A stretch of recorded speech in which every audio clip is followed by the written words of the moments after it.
Hello दोस्तों, कैसे हैं आप सब। आज के वीडियो में हम घातांक के नियम के क्वेश्चन बनाएंगे जो आपकी गणित प्रकाश के पुस्तक में है, यानी हल करें का क्वेश्चन नंबर 1 का तीनों पार्ट और 2 का पहला पार्ट बनाएंगे, ठीक है। और अंत में मैं आपको कुछ क्वेश्चन दूंगा जिसका आंसर आपको कमेंट सेक्शन में बताना है, जैसे आप लेक्चर 1 और लेक्चर 2 में करते आए हो।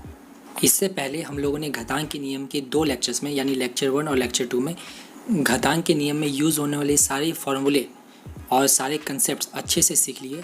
दोस्तों, मैंने उस वीडियो में, उन दोनों वीडियोस में बहुत डिटेल में पढ़ाया है। तो अगर आप चाहते हैं कि आज के वीडियो में कराए गए सारे प्रश्न आपको बहुत अच्छे से समझ में आए, तो आपको लेक्चर 1 और लेक्चर 2 देखना होगा।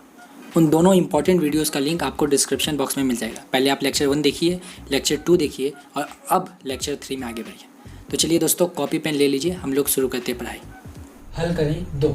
तो दोस्तों, मैं आपको एक बार फिर कहूँगा, अगर आपने लेक्चर 1 और लेक्चर 2 घातांक के नियम के नहीं देखे तो उसे ज़रूर देखिए। लिंक आपको डिस्क्रिप्शन बॉक्स में मिल जाएगा। अगर उसे आप देखते हैं और उसके बाद आप ये प्रश्न बनाते हो तो आपको बहुत मज़ा आएगा, है ना। अगर आप उसे नहीं देखते और ये प्रश्न बनाओगे तो भी आपको कुछ समझ में आएगा, लेकिन फील नहीं आएगा, ठीक। फील नहीं आएगा, फील बहुत इंपॉर्टेंट है दोस्तों। चलिए, तो सबसे पहला क्वेश्चन करेंगे हम लोग, हल करेंगे। देखिए, आप बुक निकाल लीजिए, पेज नंबर 27, ठीक, निकाल लीजिए। चलिए, वीडियो को पॉज कीजिए और बुक निकाल लीजिए अगर आपने अभी तक नहीं निकाला तो, ठीक। Page 27, question 1। देखिए क्या है, मान निर्णय करें। बुक में लिखा हुआ है मान निर्णय करें। पहला प्रश्न क्या दिया हुआ है, मैं इसको लिखता हूँ। तो यहाँ पे लिखा हुआ है मेरा √8, ठीक, का घात 5/2 गुना 16 का घात -3/2, ठीक। तो इसका हमें मान निर्णय करना है, ठीक है दोस्तों। तो देखिए, इसे हम कैसे करेंगे। देखिए, मैं आपको जो भी प्रश्न कराऊंगा, ठीक, मैं आपको जो भी प्रश्न कराऊंगा उसके साइड में फॉर्मूला लिखते हुए चलूंगा, कि जैसे कि मैं इस प्रश्न में जो फॉर्मूला यूज़ हो रहा है मैं साइड में लिखता चलूँगा यहाँ पर, जिससे आपको प्रॉब्लम ना हो, ठीक। आपको फॉर्मूला भी याद होता रहेगा और आप प्रश्न भी आसानी से हल कर सकते हैं। तो चलिए दोस्तों, हल करते हैं इस प्रश्न को। सबसे पहले ये देखिए, √8 और यहाँ पर 5 लिखा हुआ है। तो मुझे बताइए, मैंने आपको पढ़ाया था ना रूट के बारे में, कि √x अगर लिखा हुआ है तो मैं इसको क्या लिखूंगा, x का घात 1/2। क्यों? क्योंकि यहाँ पर 2 होता है और यहाँ पर 1 होता है, अगर कुछ नहीं लिखा हो तो, ठीक है। अगर सिर्फ रूट लिखा है मतलब ये वर्गमूल है ना। और अगर घात कुछ नहीं लिखा है मतलब घात 1 है। तो मैं √x को x का घात 1/2 लिख सकता हूँ। तो मैं इस √8 जहाँ यहाँ पर 5 लिखा हुआ है उसको क्या लिख सकता हूँ, 8 का घात 1/5, ठीक है। और यहाँ पर 5 का घात 5/2 तो है ही। चलिए, अब मैं 16 को क्या लिख सकता हूँ बताइए।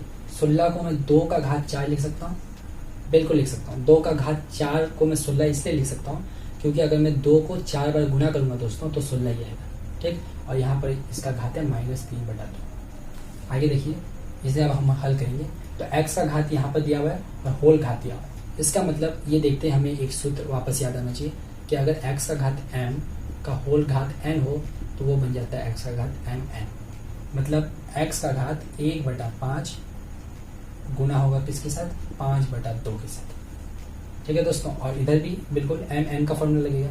तो 2 का घात 4 गुना -3/2। अब देखिए, यहाँ 2 है, यहाँ 4 है, तो 2 के टेबल में 4 आता है 2 बार में। इसी प्रकार यहाँ 5 और 5 आपस में कट जाएगा। तो यहाँ पर क्या बचा, 8 का घात 1/2 और यहाँ पर क्या बचा, 2 का घात क्या बचा, देखिए -3 गुना 2 क्या होता है दोस्तों, -6। अब देखिए, क्या मैं 8 को 2 के रूप में कुछ लिख सकता हूँ, बिल्कुल। मैं 8 को 2³ लिख सकता हूँ, क्योंकि 2 को मैं अगर वापस 3 बार गुना करूंगा तो 8 ही आता है दोस्तों। अब यहाँ का घात 1/2 है और यहाँ 2 का घात -6। आगे देखिए, मैं यहाँ हल करा रहा हूँ तो ये वापस mn का फॉर्मूला लगेगा, है ना। x का घात m होल घात n, तो xmn, मतलब इन दोनों का आपस में गुना हो जाता है। तो यहाँ पर 2 का घात होगा 3 गुना 1/2, ठीक। और यहाँ पर है 2 का घात -6, ठीक है दोस्तों। तो दोस्तों, ये जो फॉर्मूला लिखा है इससे आपको कंफ्यूज नहीं होना है, ठीक है। मैं यहाँ पर एक अंडरलाइन कर देता हूँ। चलिए, तो ये अब 3 गुना 1 होता है 3, ठीक है। तो 2 का घात होगा 3 और नीचे 2, तो 2 का घात क्या हो गया, 3/2 और ये हो गया 2 का घात 6। तो गुना में घात का क्या होता है, योग। हमको पता है कि गुना में घात का योग होता है। मतलब अगर कहीं पर लिखा हुआ हो कि x का घात a गुना x का घात b, तो ये बन जाएगा x का घात a + b, ठीक है। उसी प्रकार यहाँ पर हम लिखेंगे 2 का घात 3 + 2 प्लस -6, है ना, ये -6 देखिए। आगे इसे हल करेंगे। अब देखिए, प्लस माइनस क्या होता है, माइनस होता है ना। तो 2 का घात यहाँ पर हो जाएगा 3 प्लस 2 सॉरी 3/2 माइनस 6। क्यों माइनस 6? क्योंकि प्लस माइनस क्या होता है? माइनस। नीचे कुछ नहीं यानी 1 है। इसका हम लासापा लेंगे और इसे हल करेंगे। ठीक है दोस्तों, तो इसके बाद देखिए यहाँ पर है 2, ठीक है, और घात इसका देखिए 2 और 1 का लासापा होगा, तो ये क्या हो जाएगा? 2, ठीक, और 1 गुना ये क्या लिखा हुआ है? 3। हाँ, 1 गुना 3 क्या होता है? 3, ठीक है। इसको अच्छे से लिख देता हूँ मैं। 2 का यहाँ पर लासापा आया था 2, ठीक है, और 2 के टेबल में देखिए 2 आता है एक बार में। 1 गुना 3 हो गया 3 माइनस, क्योंकि यहाँ पर भी माइनस है। यहाँ पर 1 के टेबल में 2 आता है 2 बार में। 2 गुना 6 होता है 12, ठीक है। तो यहाँ पर मेरे पास आ गया 2 का घात नीचे 2 और 3 माइनस 12 हो जाएगा -9। तो आगे अब ये हल नहीं हो सकता, तो दोस्तों यही हमारा आंसर हो जाएगा। 2 का घात -9/2। अच्छे से लिख दें इसको, ठीक है, अच्छे से लिख देता हूँ। 2 का घात -9/2, ये मेरा आंसर हो गया इस प्रश्न का। दोस्तों इसे अच्छे से नोट कर लीजिए, समझ कर नोट कर लीजिए। अब हम लोग एक का दूसरा पार्ट करेंगे। तो 1 का 2 देखिए दोस्तों, 125 का घात -2 इंटू 16 का घात -3/2, ये 3 है, ठीक है, का होल घात -1/6। बहुत आसान सा प्रश्न है दोस्तों, लेकिन इंपॉर्टेंट है। तो दोस्तों 1 का तीनों पार्ट इंपॉर्टेंट है, ठीक है, मैं एक स्टाइल लगा रहा हूँ, इसका मतलब ये इंपॉर्टेंट क्वेश्चन है। तो 1 का तीनों पार्ट इंपॉर्टेंट है। चलिए, तो 125 को मैं क्या लिख सकता हूँ दोस्तों, ये आपको बताना है। 125 को मैं 5 क्यूब लिख सकता हूँ, है कि नहीं? क्योंकि 5 को 3 बार गुना करने से 125 आता है, ठीक है, और इसका घात -2 तो है ही। 16 को मैं लिख सकता हूँ 2 का घात 4। तो दोस्तों देखिए, हम लोग इसको 5 और 2 के रूप में बना रहे, तो हम लोग ज़्यादातर हर क्वेश्चन में 5 और 2 के रूप में ही लिखेंगे। यानी जैसे 32 आता है तो मैं 2 का घात 5 लिख सकता हूँ, यहाँ पर 25 आता है तो 5 स्क्वायर लिख सकता हूँ, ठीक, उसी प्रकार। चलिए, तो आगे देखते हैं। 2 का घात 4, ये -3/2, क्यों? क्योंकि यहाँ पर है, अच्छा, का होल घात -1/6 तो है ही। आगे अब कौन सा फॉर्मूला लग गया दोस्तों? तो लिखा है 5 क्यूब का होल पावर -2। तो यहाँ पर हम लोग कौन सा सूत्र इस्तेमाल करेंगे? हम लोग वापस यही सूत्र इस्तेमाल करेंगे, x का घात m का घात n, तो ये बन जाएगा x का घात mn, ठीक है। तो ये वाला सूत्र हम लोग इसमें इस्तेमाल करेंगे, मतलब 5 का घात 3 इंटू -2, इन दोनों का आपस में गुना हो जाएगा। इसी प्रकार इधर भी 4 गुना हो जाएगा -3/2 के साथ, और इसका होल घात कितना है दोस्तों? -1/6। ये घात है दोस्तों, इसको थोड़ा ऊपर लिखिए, ठीक है, -1/6।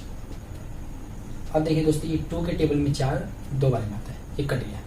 चलिए, तो यहाँ पर मेरे पास आ गया 5, और 3 गुना -2 होता है -6, और यहाँ पर आ जाएगा 2 और -6, ठीक है ना, -3 गुना 2 -6 का होल घात है दोस्तों -1/6। तो दोस्तों देखिए, ये x गुना y का घात है। तो हम लोग ये वाला सूत्र भी जानते हैं। अगर आप लोगों ने लेक्चर 1 और 2 देखा होगा ना, तो आपको ये बहुत आसान लग रहा होगा, ठीक। तो फिर भी मैं आपको बताता हूँ। देखिए, x y का घात m, तो ये क्या हो जाता था? x का घात m और y का घात m, है ना। ये सारे सूत्र हम लोग बिल्कुल पढ़ चुके हैं, आपको बिल्कुल याद होना चाहिए। चलिए, तो ये क्या हो जाएगा? तो मैं आप इसे लिख सकता हूँ 5 का घात -6 गुना -1/6। इसी प्रकार गुना 2 का घात जो -6 है, ये गुना किसके साथ होगा? -1/6 के साथ। दोस्तों अब आगे इसे हल करेंगे। देखिए, 6 से 6 कट गया, यहाँ ऊपर नीचे 6 आपस में वापस कट गया। माइनस माइनस क्या होता है? प्लस, यानी 5 का घात 1 गुना माइनस माइनस होता है प्लस, यानी 2 का भी घात 1, ठीक है। घात 1 मतलब सिर्फ 5, और 2 का घात भी 1 मतलब सिर्फ 2। 5 गुना 2 होता है 10, और यही मेरा आंसर हो गया। कितना आसान प्रश्न था, है ना दोस्तों। चलिए, इसे अच्छे से नोट कर लीजिए। अब हम लोग तीसरे नंबर प्रश्न की ओर बढ़ते हैं। आइए दोस्तों, अब तीसरे नंबर प्रश्न को भी हल कर लेते हैं। प्रश्न बहुत आसान है। 4 का घात 1/3 गुना 2 का घात 1/3 गुना 3 का घात 1/2 भाग 9 का घात 1/4। तो देखिए दोस्तों, ये 4 है, 2 है, 3 है और 9 है। तो मैं 4 को भी 2 के रूप में बना सकता हूँ, 4 होता है 2 स्क्वायर, और मैं 9 को भी 3 के रूप में बना सकता हूँ, जो कि होता है 3 स्क्वायर। दोस्तों सबसे पहले 4 को लिख लीजिए 2 स्क्वायर, और जो उसका घात 1/3 है वो तो रहेगा ही, ठीक, गुना देखिए 2 का घात 1/3 तो रहेगा ही, गुना 3 का घात 1/2। तो भाग मतलब हो गया बटा 9 का घात 1/4। तो 9 को मैं क्या 3 का स्क्वायर नहीं लिख सकता? बिल्कुल लिख सकता हूँ, ठीक है, ये हो जाएगा 3 का स्क्वायर। आगे देखिए दोस्तों, ये हो जाएगा x का घात m गुना n, ठीक। तो ये कौन सा फॉर्मूला होगा, x का घात m n जो कि होता है x का घात m, ठीक। ये फॉर्मूला तो आपको जितना बार बहुत बार यूज हो रहा है दोस्तों ये फॉर्मूला, और जब जब यूज हो रहा है मैं यहाँ साइड में लिख दे रहा हूँ। तो आप टेस्ट में ऐसा कर सकते हैं, अगर ऐसा क्वेश्चन आता है, ये क्वेश्चन बिल्कुल आपके यूनिट टेस्ट में आया हुआ क्वेश्चन है दोस्तों। वैसे हर स्कूल क्लास 9 में तो हर स्कूल अलग अलग क्वेश्चन पेपर होता है, लेकिन इंपॉर्टेंट क्वेश्चन है। अगर किसी एक स्कूल में आता है तो दूसरे स्कूल में भी आ सकता है। इसी प्रकार यहाँ पे मैं लिख सकता हूँ 2 का घात 2 गुना 1 बटा 3, है ना, m n आपस में गुना हो गया, गुना 2 का घात 1 बटा 3 गुना 3 का घात 1 बटा 2, और ये हो जाएगा 3 का घात 2 1 बटा 4। देखिए 2 के टेबल में 4 आता है 2 बार में, एक कट गया, ठीक। ये हो जाएगा 2 का घात 2 बटा 3, है ना, 2 × 1 होता है 2 और ये 3। ये फॉर्मूला को दोस्तों मैं मिटा दे रहा हूँ, ठीक है। 2 बटा 3 गुना 2 का घात 1 बटा 3 गुना 3 का घात 1 बटा 2, और चूंकि ये कट गया था तो यहाँ पर 1 बचा है और यहाँ 2, तो 3 का घात हो जाएगा 1 बटा 2। दोस्तों पहले यहाँ तक नोट कीजिए, हम लोग इसको आगे हल करते हैं। आगे देखिए दोस्तों, ये है 2 का घात 2 बटा 3, ठीक, गुना 2 का घात 1 बटा 3, और ये 3 का घात 1 बटा 2, और ये जो नीचे है ना, बटा के नीचे 3 का घात 1 बटा 2, ऊपर जाने पर क्या बन जाएगा, 3 का घात माइनस 1 बटा 2। क्यों, क्योंकि हम लोग ये सूत्र जानते हैं, 1 बटा x का घात अगर n हो तो ये ऊपर जाएगा तो बन जाएगा माइनस है, ठीक है। ये सूत्र भी मैंने आपको लेक्चर 1 में लिखाया था दोस्तों। चलिए अब देखिए, ये दोनों गुना में है ना, 2 भी गुना में है, 2 का घात 2 बटा 3, ये दोनों सेम है, और ये 3 भी सेम है। तो मैं 2 का घात को लिख सकता हूँ, गुना में घात का होता है योग, 2 बटा 3 प्लस 1 बटा 3। इसी प्रकार गुना 3 का घात 1 बटा 2, और प्लस माइनस क्या हो जाता है, माइनस, ठीक है। गुना में घात का तो योग होता है, लेकिन यहाँ पे प्लस और यहाँ पर माइनस है, तो प्लस माइनस हो जाएगा माइनस, और ये बन जाएगा माइनस 1 बटा 2। अब प्लस 1 बटा 2 माइनस 1 बटा 2 आपस में कट जाएगा।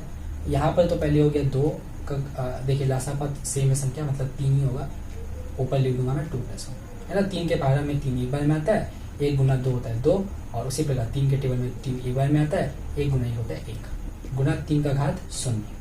आगे देखिए दोस्तों, ये होगा 2, और 2 प्लस 1 होता है 3 बटा 3, ठीक है, ये बटा 3 था। और किसी का भी घात 0 हो तो उत्तर क्या होता है 1। हम लोग ये सूत्र जानते हैं कि अगर x का घात 0 हो, मतलब कोई भी संख्या का घात 0 हो, तो उसका उत्तर कितना होगा 1। ये सूत्र भी मैंने आपको लेक्चर में लिखा है। चलिए, तो ये 3 से 3 भी कट गया, तो यहाँ पर मेरे पास उत्तर आ जाएगा 2 का घात 1, ठीक, गुना 1 गुना 1। दोस्तों ये पहले का था, इसको मैं मिटा देता हूँ। चलिए, तो 2 का घात 1 क्या होता है, 2 गुना 1 होगा। अब 2 गुना 1 क्या होता है, 2, और यही मेरा आंसर हो जाएगा, ठीक है। तो दोस्तों इस प्रश्न का उत्तर भी अच्छे से कॉपी में नोट कर लीजिए। हम लोग अब 2 नंबर प्रश्न करेंगे, जो कि है सरल करें, ठीक, लेकिन उससे पहले इसे नोट कर लीजिए। तो दोस्तों 1 नंबर क्वेश्चन के तीनों पार्ट को करने के बाद अब हम लोग 2 नंबर क्वेश्चन की ओर बढ़ते हैं। 2 नंबर क्वेश्चन है सरल करें, ठीक है। ये क्वेश्चन दोस्तों आज के वीडियो का आखिरी क्वेश्चन है। बाकी जो भी क्वेश्चन है इस चैप्टर से, उसको हम लोग लेक्चर नंबर 4 में कवर करेंगे, ठीक है। और दोस्तों कुछ क्वेश्चन मैं आपको होमवर्क भी दूंगा, जिसका आंसर आपको कमेंट सेक्शन में बताना है, ठीक है, जैसे कि आप लेक्चर 1 और लेक्चर 2 में करते आए हो, ठीक। तो ये क्वेश्चन को हम लोग पढ़ते हैं और इसे हल करते हैं। तो लिखा हुआ है 8a³ भाग 27 x का घात -3 का होल घात 2/3 गुना 64a³ भाग 27x पावर -3 होल पावर -2/3। देखिए इसे कैसे करेंगे। ये लिखा हुआ है 8a³ भाग है, तो मैं भाग लगा देता हूँ, और 27x का पावर -3 का होल घात दोस्तों 2/3, ठीक है, गुना है 64a³ भाग है, मैं वापस भाग लगा देता हूँ, है ना, बटा, भाग मतलब क्या होता है, बटा 27x का पावर -3 का होल पावर कितना है, -2/3, ठीक है। इसका घात है 2/3 और इसका है -2/3। अब देखिए दोस्तों यहाँ लिखा हुआ है 8a³, ठीक है, और x का पावर -3 नीचे है बटा, तो इसको मैं ऊपर भेजूंगा तो ये क्या बन जाएगा, x का पावर 3। क्यों, क्योंकि 1/x का पावर -n क्या बन जाता है, x का पावर n। ये फॉर्मूला आपको बिल्कुल पता होगा, मैंने आपको लेक्चर में कराया था, ठीक है। बटा नीचे क्या बचा, 27 का पावर 2/3, ठीक है, गुना 64a³ और x का पावर -3 ऊपर जाएगा तो बन जाएगा x का पावर +3, और नीचे क्या है मेरे पास 27, ठीक है। और इसका घात कितना, इसको मैं मिटा दे रहा हूँ दोस्तों ये सूत्र को, और इसका घात है -2/3। आप चाहे तो ये सूत्र लिख सकते हैं, ठीक है। अब देखिए दोस्तों ये 8 है, 8 किसका क्यूब होता है 2 का, ए क्यूब यानी ए का क्यूब, तो मैं सिर्फ ए लिख रहा हूँ। एक्स क्यूब किसका होता है, एक्स का होता है, और नीचे 27 किसका क्यूब है दोस्तों 3 का, ठीक है, और इसका होल क्यूब, और इसका होल पावर 2/3 भी है, तो इसका होल पावर कितना है 2/3, ठीक है, ये मैंने लिख दिया। फिर गुना देखिए दोस्तों 64 है 4 का क्यूब, ए क्यूब यानी ए, एक्स क्यूब किसका है एक्स का, नीचे कितना हो गया मेरा 3 है ना, 27 का क्यूब क्या, 3 का क्यूब क्या होता है 27, नीचे इसका होल क्यूब, ठीक है ना, तो ये 4 क्यूब करूंगा तो 64 आ जाएगा, ए क्यूब करूंगा ए क्यूब, और एक्स का क्यूब करूंगा तो एक्स क्यूब, इसी प्रकार 2 क्यूब करूंगा तो 8, ठीक है, और नीचे देखिए 3 क्यूब होता है 27, और इसका होल पावर है -2/3, ठीक है, क्या लिखा मैंने -2/3। अब आगे देखिए दोस्तों, यहाँ पर है x का पावर m गुना n, तो क्या होता है mn, आपस में दोनों गुना हो जाता है। अब देखिए ऊपर बटा के ऊपर 3 है और बटा के नीचे 3 है, तो ये दोनों आपस में कट जाएगा, और इधर भी ऊपर बटा के ऊपर 3 है और बटा के नीचे 3 है, तो ये भी कट जाएगा। यहाँ पर मेरा घात कितना बचा 2, और यहाँ पर मेरे पास घात बचा -2, ठीक। तो दोस्तों यहाँ तक पहले नोट कर लीजिए, उसके बाद हम लोग आगे हल करते हैं। क्वेश्चन भी लिख लीजिएगा दोस्तों, ठीक है, ठीक है। तो मेरे पास क्या है 2ax बटा 3 का स्क्वायर ना, और इधर मेरे पास आया 4ax बटा 3 का घात -2, ठीक है, ये मेरे पास आया। अब देखिए ये क्या है 2 का स्क्वायर है ना, देखिए 2ax का होल स्क्वायर है, इसका मतलब ये 2 स्क्वायर है, और ax का भी आपस में स्क्वायर है। नीचे देखिए ये 3 का स्क्वायर है ना, 3 और ये स्क्वायर, तो 3 स्क्वायर गुना ये हो जाएगा 4 को मैं क्या 2 के रूप में लिख सकता हूँ, मैं इसको लिख सकता हूँ 2 स्क्वायर, ठीक है, इसका मैं लिखता हूँ -2, ठीक है दोस्तों। अब ये हो जाएगा गुना ax का पावर -2, और नीचे क्या होगा 3 का पावर -2, ये हो जाएगा 2 स्क्वायर, और ax स्क्वायर है ना, ax स्क्वायर, और यहाँ पर है -2, इसको मैं ये लिख दिया, और ये 2 स्क्वायर गुना ये हो जाएगा 2 का पावर -4, नीचे क्या होगा 3 का स्क्वायर, और ये -2 आ जाएगा इधर, है ना, क्योंकि गुना में घात का क्या होता है योग, और यहाँ पे प्लस है और यहाँ पर है माइनस, इसलिए यहाँ पर हो जाएगा 2 -2, ठीक। अब मैं इसको कहाँ करूँ, यहाँ पर हल कर देता हूँ दोस्तों, तो ये हो जाएगा 2 स्क्वायर, देखिए, और ये जो +4 है, ये जो -4 है इधर पे आ जाएगा, और देखिए 2 -2 आपस में कट जाएगा, तो हमारे पास क्या आया ax का पावर 0, नीचे देखिए ये 2 -2 भी आपस में कट जाएगा, और 3 का भी घात हमारे पास 0 आ गया। देखिए 2 में से 4 घटेगा तो दोस्तों बचेगा -2, ठीक है, और ax का पावर 0 मतलब किसी का भी पावर 0 मतलब क्या 1, और नीचे भी क्या आया 1, क्योंकि इसका घात भी 0 है। तो मेरे पास आंसर आया दोस्तों 2 का पावर -2, इसको मैं यहाँ लिख दे रहा हूँ, ठीक है, 2 का पावर -2। अब 2 का पावर -2 को मैं लिख सकता हूँ 1/2 का स्क्वायर, और 2 का स्क्वायर होता है 1/4। दोस्तों इसका मेरे पास आंसर आ गया 1/4। यहाँ के बाद इसे हल करने के बाद आपको ऊपर जाना है, ठीक है। चलिए तो दोस्तों इसे अच्छे से समझ कर नोट कर लीजिए। अब मैं आपको होमवर्क देता हूँ, जिसका आंसर आपको कमेंट सेक्शन में कमेंट करके बताना है, ठीक है। तो दोस्तों ये जो क्वेश्चन है 2 का 2 और 2 का पार्ट 3, ये आपकी बुक का ही क्वेश्चन है, इसका आंसर आपको मुझे कमेंट सेक्शन में बताना है, ठीक है दोस्तों। तो ट्राई जरूर कीजिएगा इस प्रश्न को, अगर आपसे नहीं होता तो भी कोई टेंशन की बात नहीं, मैं आपको लेक्चर 4 में अच्छे से करा दूंगा, ठीक है। तो दोस्तों समाप्त करते हैं आज की वीडियो को। ये वीडियो आपको कैसा लगा ये भी मुझे कमेंट सेक्शन में बताइए। इस वीडियो को लाइक कर दीजिए अगर आपके लिए वीडियो मददगार साबित हुआ हो तो, वीडियो को शेयर कीजिए अपने दोस्तों के साथ, और चैनल को सब्सक्राइब जरूर कीजिए दोस्तों। मिलते हैं लेक्चर नंबर 4 में, तब तक के लिए बहुत बहुत धन्यवाद, बाय बाय।